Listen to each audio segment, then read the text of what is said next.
Friends, we put 10th standard maths exercise 2.3 continue பண்ணிட்டு இருக்கோம். அதுல 5th question, what is the time 100 hours after 7 am அப்படின்னு கேக்குறாங்க. ஓகேவா?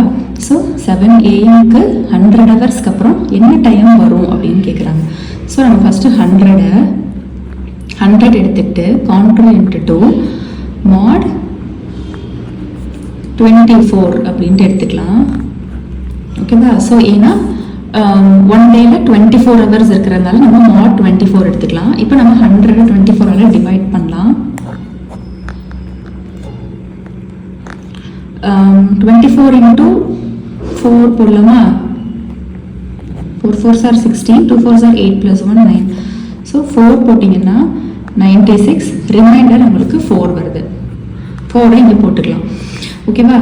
ஸோ எனக்கு ஆக்சுவலி மொத்தமாக உங்களுக்கு 4 டேஸும் 4 ஹவர்ஸும் ஆகும் ஆஃப்டர் 7 am. அதுதான் இவங்க சொல்ல வராங்க. ஓகேவா? ஸோ 7 amக்கு அப்புறம் 4 டேஸ் ப்ளஸ் 4 ஹவர்ஸ் ஆச்சுன்னா தான் நம்மளோட ரெக்வயர்டு டைம் கிடைக்கும்.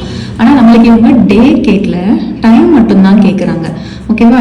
டே கேட்டால் தான் நம்ம டேயும் சேர்த்து ஆட் பண்ணணும். நம்மளுக்கு ஒன்லி டைம் கேட்குறதுனால நம்ம வந்து 7 am ப்ளஸ் 4 ஹவர்ஸை மட்டும் ஆட் பண்ணாலே போதும். ஸோ 7 am ப்ளஸ் 4 ஹவர்ஸ் வந்து என்ன வரும்? 7 + 4 11 ஹவர்ஸ். ஸோ இது வந்து ஏஎம்ங்கிறதுனால இது வந்து 11 am போட்டுக்கலாம். ஓகேவா? ஸோ இந்த சம் அண்டர்ஸ்டாண்ட் ஆச்சா? ஸோ ஆன்சர் என்னது? ஸோ 100 ஹவர்ஸ் ஆஃப்டர் 7 am வந்து 11 am. இந்த சம் அண்டர்ஸ்டாண்ட் ஆச்சா? நம்ம நெக்ஸ்ட் சம் பார்க்கலாம். நெக்ஸ்ட் கொஸ்டினில் what is the time 15 hours before 11 pm அப்படின்னு கேட்குறாங்க. ஓகேவா?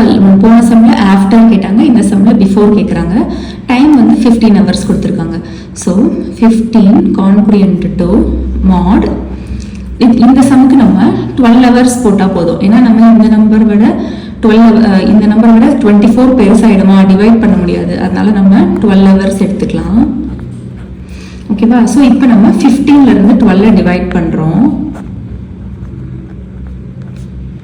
ஸோ ரிமைண்டர் வந்துட்டு 3 வருது.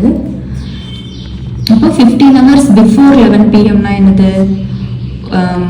ஒரு 12 ஹவர்ஸும் நம்ம இப்போ வந்து 12 எடுத்திருக்கோமோ, அதனால ஒரு 12 ஹவர்ஸும் 3 ஹவர்ஸும் முன்னாடி போகுது அப்படின்ட்டு அர்த்தம்.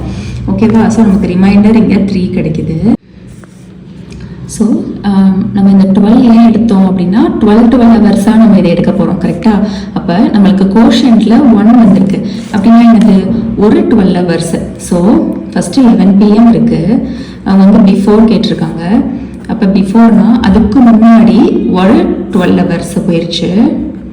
ஓகேவா? ஒரு 12 ஹவர்ஸ் ப்ளஸ் ஒரு 3 hours. So 12 hours plus 3 hours. So இது எப்படின்னா 11 pm, 1ன்னா என்னது? ஒரு 12 ஹவர்ஸ் முன்னாடி போயிடுச்சு.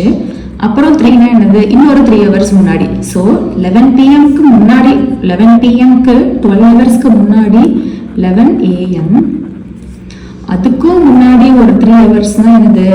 11 am மைனஸ் 3. ஸோ ஆன்சர் வந்து 8 am. ஸோ இது வந்து இந்த இடத்துல கன்ஃபியூஸ் ஆகிடாதீங்க. உங்களுக்கு பிஃபோர் கேட்டதுனால நம்ம மைனஸ் பண்ணுறோம். பட் எத்தனை மைனஸ் பண்ணணும்? கோஷன்ல இருக்கிறதையும் சேர்த்து எடுக்கணும். இங்கே வந்து நம்ம இதுக்கு வந்து டேஸ் எடுத்தோம், இன்ட்டு 24 ஹவர்ஸ் எடுத்தோம். அதனால 4 டேஸ் போட்டோம். நம்ம இங்கே வந்து 12 ஹவர்ஸ் தான் எடுத்திருக்கோம். கரெக்டா? அப்போ ஒரு கோஷன், தட் இஸ் ஒரு 12 ஹவர்ஸ்.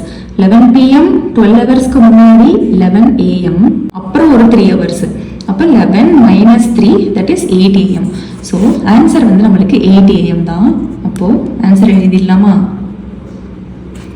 15 hours பிஃபோர் 11 pm வந்து 8 am. இதான் நம்மளோட ஆன்சர். இந்த சம் புரிஞ்சிச்சா? நம்ம நெக்ஸ்ட் சம் பார்க்கலாம். நெக்ஸ்ட் சம்ல என்ன சொல்கிறாங்கன்னா, today is Tuesday, my uncle will come after 45 days, in which day my uncle will be கம்மிங்னு கேட்குறாங்க. அப்போ 45 contribute to mod. So mod என்ன போடுவீங்க? டேஸ் அப்படின்னு சொல்கிறதுனால நம்ம 7 தான் போடணும். ஸோ ஒரு வீக்கில் 7 days இருக்கிறதுனால மாட் வந்துட்டு 7 போடுறோம். ஸோ 45 7ஆல் டிவைட் பண்ணுறீங்க. So 6 7s are 42. ரிமைண்டர் வந்துட்டு நம்மளுக்கு 3 கிடைக்குது. ஸோ 3 இதான் ரிமைண்டர் தான் 3.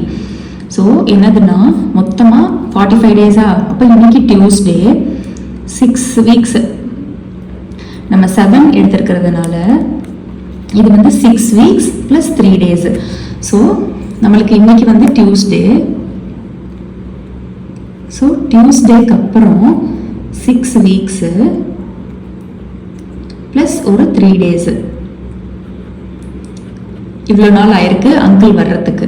ஸோ நம்மளுக்கு இப்போ வந்து எந்த டேல வர்றாங்கங்கிறத மட்டும்தான் கேட்குறாங்க.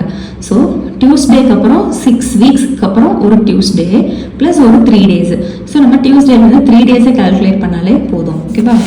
டியூஸ்டேக்கு 0 வச்சுக்கிறோம். டியூஸ்டேக்கு அப்புறம் என்னது? Wednesday, Thursday, Friday.